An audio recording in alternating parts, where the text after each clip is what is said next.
Welcome to HardScript. Help me reach 5,000 subscribers. Support the video with a like and leave your thoughts in the comments. My wife texted me at 9:47 p.m. I'll be late, helping my sister. That was it. No follow-up, no emoji, nothing. Just a vague explanation that didn't sound like her. We'd been married for 6 years, and in that time, I'd learned something important. People don't lie with words first. They lie with tone.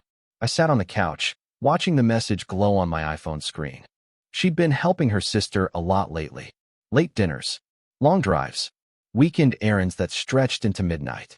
At first, I believed her. Until the night I called her sister, and she didn't pick up. That was 2 weeks ago. So tonight, when that message came in, I didn't reply. I just leaned back, turned off the TV, and thought about all the little details that never added up. Her new perfume, the sudden gym membership, the way she locked her phone face down on the table when I walked in. I didn't confront her. Not yet. Confrontation gives liars power. Instead, I decided to do something better. I invited her sister, Jenna, to breakfast the next morning. Jenna was younger, honest, and too straightforward to play games. I texted her, "Breakfast? Need your advice about something." She replied instantly, "Sure. 8 a.m. at Waffle House." Perfect. When my wife finally came home that night, it was close to midnight. I pretended to be asleep. She moved quietly through the bedroom, the smell of cologne, not mine, lingering in the air. My chest tightened, but I stayed still. Let her believe her story was safe. The next morning, I woke up early, showered, and left before she did. By the time she texted "Good morning," I was already at Waffle House, sipping black coffee across from Jenna. Jenna looked confused when I told her what was going on. She said she hadn't seen her sister in over a week. I didn't react. I just nodded slowly, the pieces falling into place. And that's when my phone buzzed again, a message from my wife. "Running late. Helping my sister again." I showed Jenna the text. She stared at it, eyes wide, her face turning pale. 30 minutes later, the front door of the diner opened. My wife walked in, caught off guard, frozen. I smiled, calm as ever, and said, "Oh, done with him already?" The silence that followed was absolute. She froze in the doorway of the Waffle House like the world had stopped spinning. Her eyes darted from me to Jenna, then back to me again. I didn't raise my voice. I didn't move.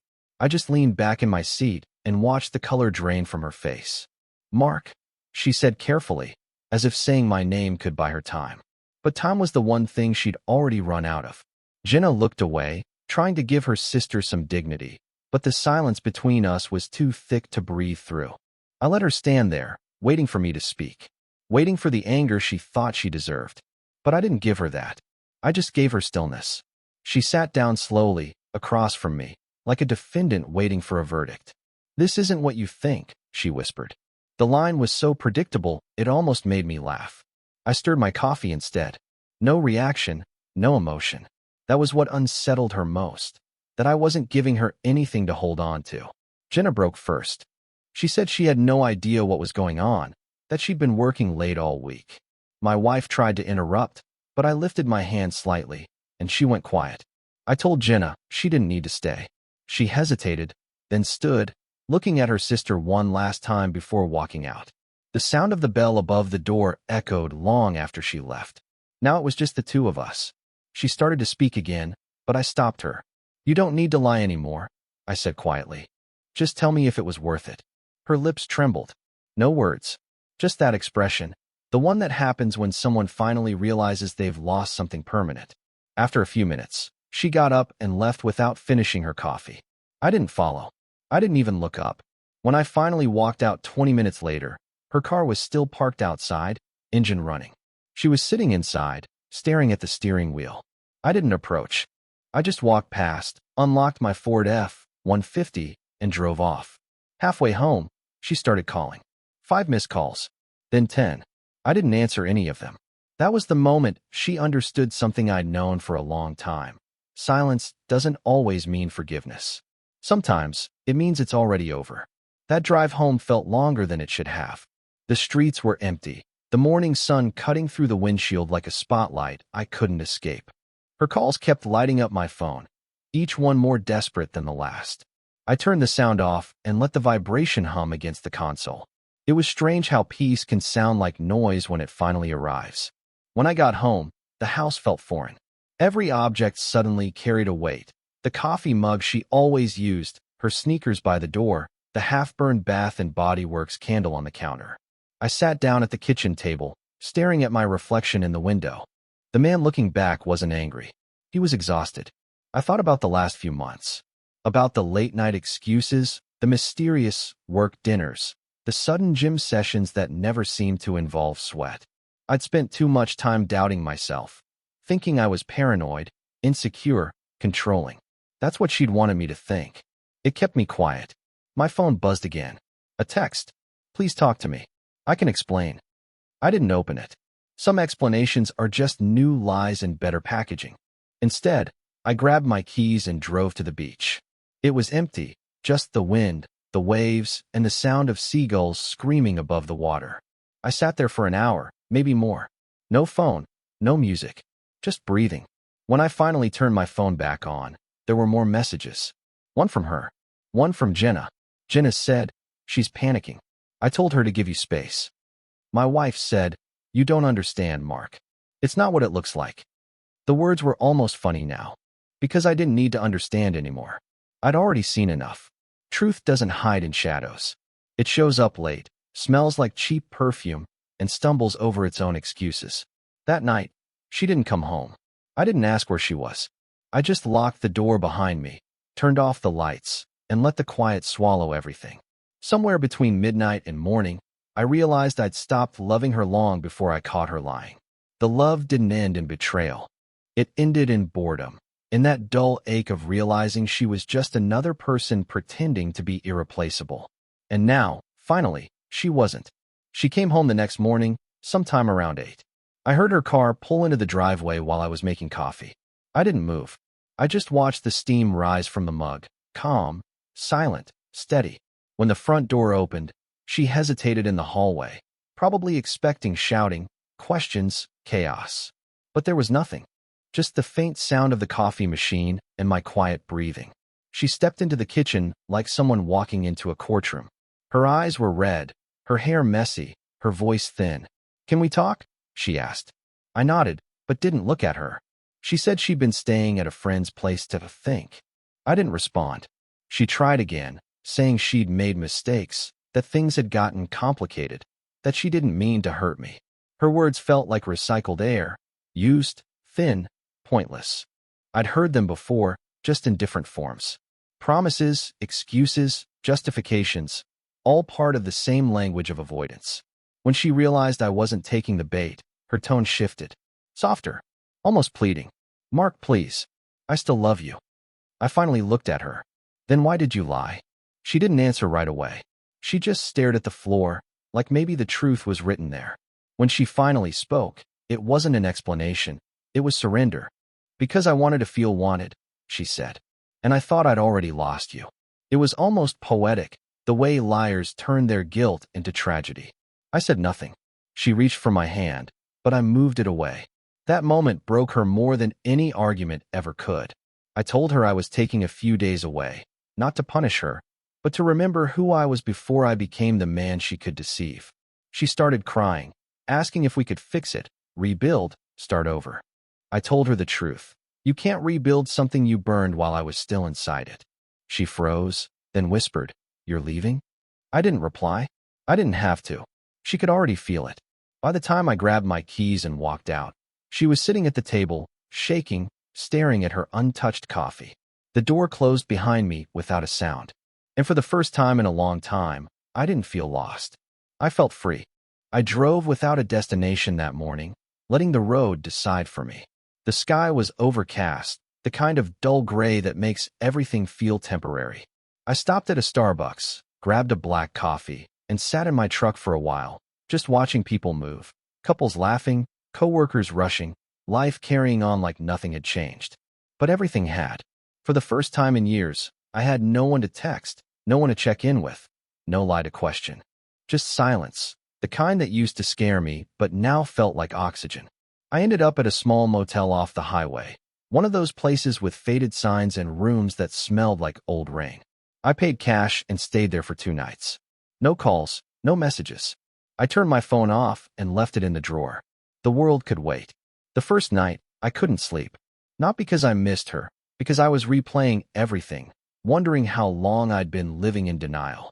Every late-night meeting, every sudden mood swing, every half-truth I'd chosen not to chase. I'd thought choosing peace meant avoiding conflict, but now I understood.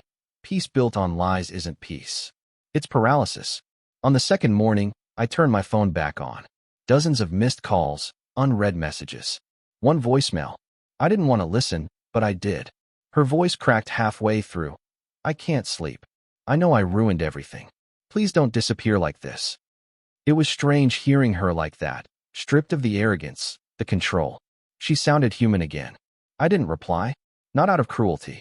Out of protection. Some wounds don't need salt. They just need distance. Later that day, I called Jenna. She asked if I was okay. I said I was getting there. Then she said something that stuck with me. She's been breaking for days, Mark. She doesn't recognize herself anymore. I almost said, now she knows how it feels. But I didn't. Instead, I just thanked her and hung up. That night, I stood outside my motel room, watching the highway lights stretch into the horizon. Somewhere behind me, the life I built was collapsing in slow motion. But I wasn't afraid of losing it anymore. I was afraid of going back. When I finally went back home, the house didn't feel like mine anymore. It was too quiet, too staged, like a place someone lived in only for appearances.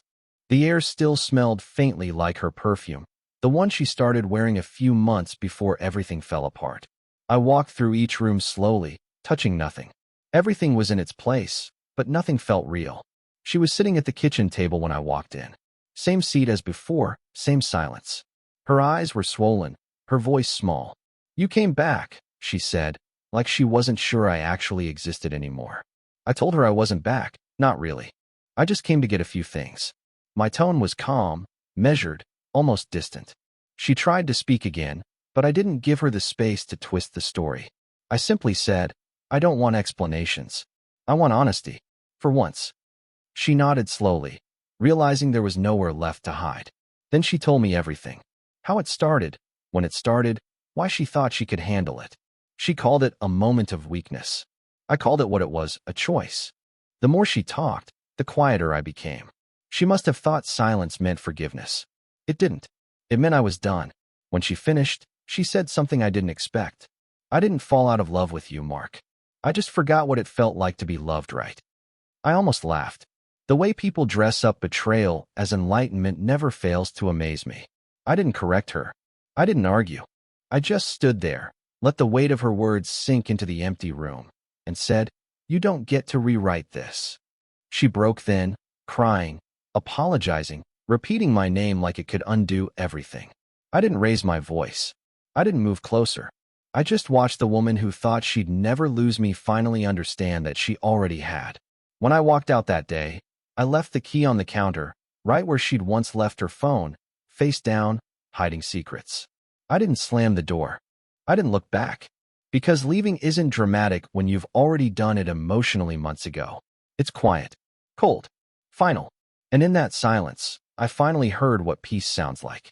After I left, she didn't try to follow. For days, there was nothing. No calls, no texts, not even a message through Jenna.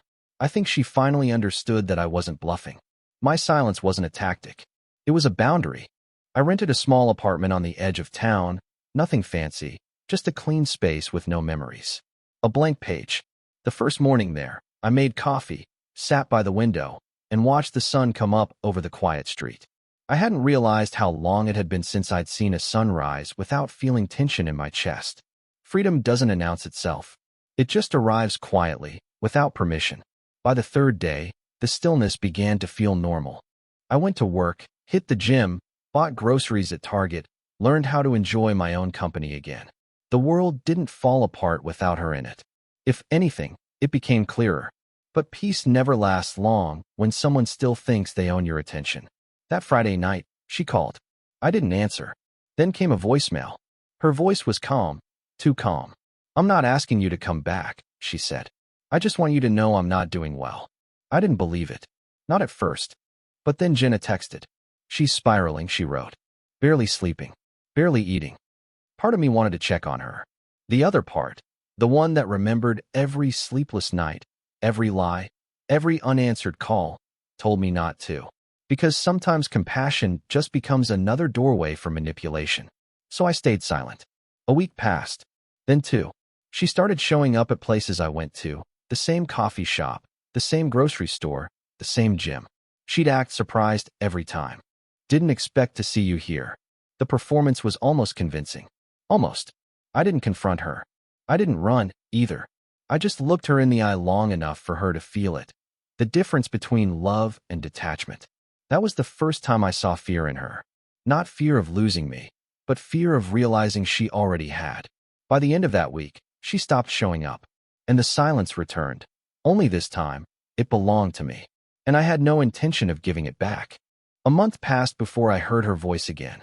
I was sitting in my truck outside a Waffle House one morning, halfway through my coffee, when my phone buzzed. Unknown number.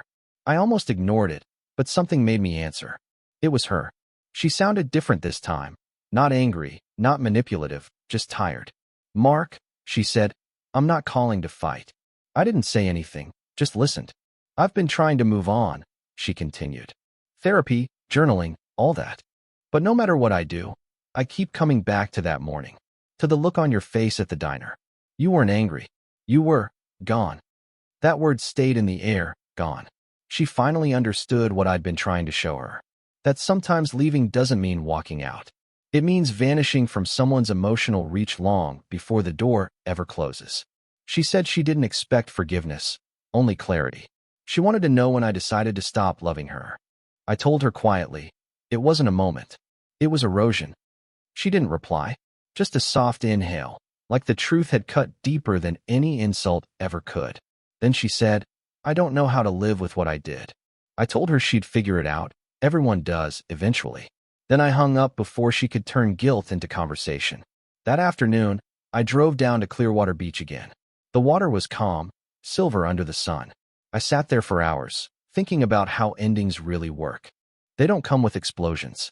They come with acceptance, with stillness, with the realization that sometimes peace costs people you thought you'd die without. Later that night, Jenna texted. "She's been better lately," she wrote. Still quiet, but different. Like she finally stopped fighting reality. I thanked her and left it at that. Before going to bed, I found her number still saved under her name. I didn't delete it. I just changed it, the lesson.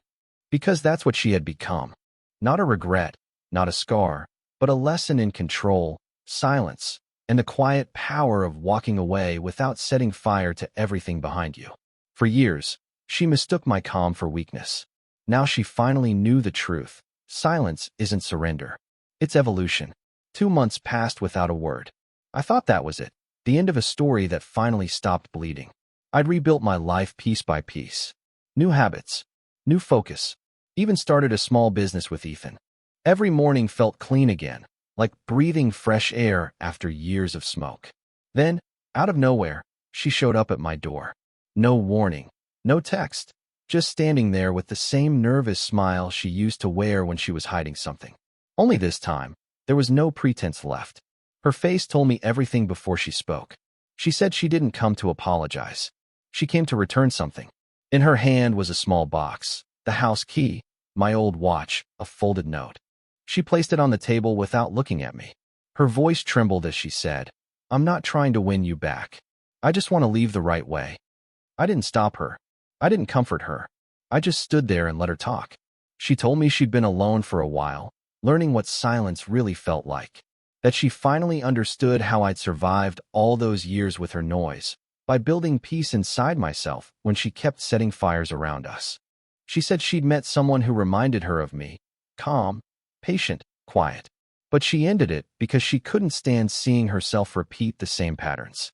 That's when she realized she wasn't healed. She was haunted. For a moment, I saw a glimpse of the woman I used to love.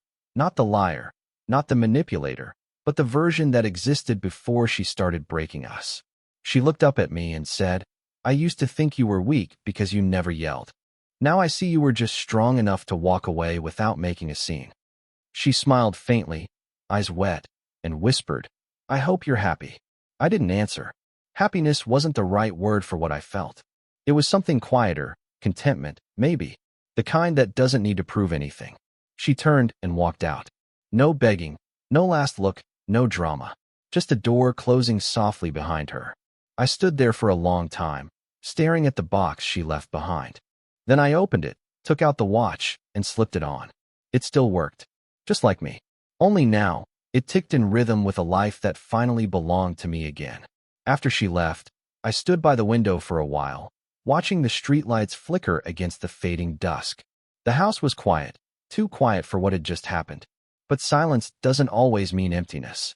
Sometimes, it's the sound of everything settling back into place. I looked down at the watch she'd returned. The hands moved smoothly, steady, never hesitating. Time had kept going, even when we hadn't. For a long moment, I just listened to its rhythm. One tick for every lie. Every night I'd waited up, every part of myself I'd given away. Now, the sound wasn't painful. It was grounding. That night, I couldn't sleep. Not because of her, but because of the strange peace that filled the space she used to occupy. I thought about what she'd said before walking out, that I was strong because I didn't yell. She was right, but not in the way she thought. It wasn't strength that kept me calm back then. It was exhaustion, the kind that makes you quiet, not because you're okay, but because you're done explaining pain to someone who caused it. The next morning, I drove down to the coast one last time. Same road, same diner, same seat by the window at Waffle House. The waitress recognized me, smiled, poured my usual black coffee. I told her to keep it coming. Outside, the ocean looked endless, stretching beyond the fog, like life after letting go. I took my phone out and scrolled through old photos, stopping on one from before everything went wrong. She was laughing in that picture, head tilted back, sunlight on her face. For a second, I almost remembered what it felt like to love her. Then I realized what I was actually feeling, gratitude. Not for the betrayal, but for the lesson that came with it. We build peace out of the pieces we're left with. And sometimes, it takes losing someone to finally see your own reflection clearly again. Before leaving, I paid the bill, left a tip, and stepped outside into the salt-heavy air. The sound of waves crashing against the shore reminded me of something my father used to say. Even the ocean doesn't chase what leaves it. I smiled at that. Then I got into my truck, rolled down the windows, and drove home. Not to what I'd lost, but to everything I'd found in its place. Calm, clarity, and the unshakable peace of finally being done. Real men don't explode. They exit. Subscribe for more power stories.